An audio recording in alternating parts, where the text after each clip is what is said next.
Hindi na uso ang drama ng namatayan ngayon. Mas mabagsik ang script. Buhay pa ang tatay, nililibing na para makakuha ng awa at mailihis ang mga kabalbalan sa panahon ng desperasyon. Pati sariling dugo, ginagamit ng panangga.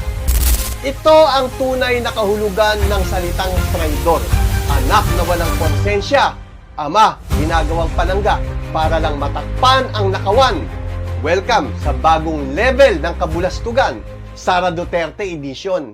Hindi kagaya ng mga naunang presidente na sila Cory Aquino at Noynoy Aquino na umangat sa spotlight ng politika matapos pumanaw ang kanilang mga mahal sa buhay.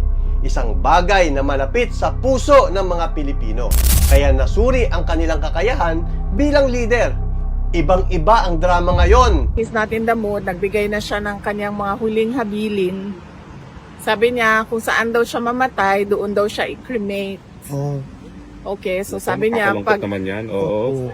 sabi niya kung mamatay daw siya dito sa Netherlands, wag na daw iuwi yung kanyang katawan sa Pilipinas. Ipa-cremate lang daw siya dito, yung ashes na lang daw yung iuwi. Itong si Sara Duterte, buhay na buhay pa ang tatay, pero ginagamit na ang nalalapit ng kamatayan narrative para makakuha ng simpatya sa mga DDS na utu-uto.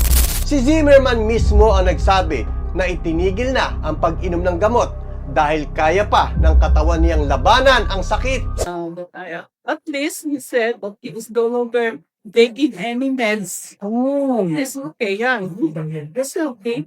Parang liver. He's healthy, but not old man.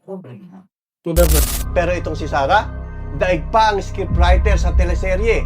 Inuuna ang libing ni Digong para makalusot sa mga issue ng corruption. Ngayon, ang mga DDS, todo post at paniniwala sa kung ano-anong chismis ng malapit ng kamatayan ni Tatay Digong para lang malihis ang usapan sa mga pagnanakaw at anomalya ng kanilang reyna ng katangahan na si Sara Duterte.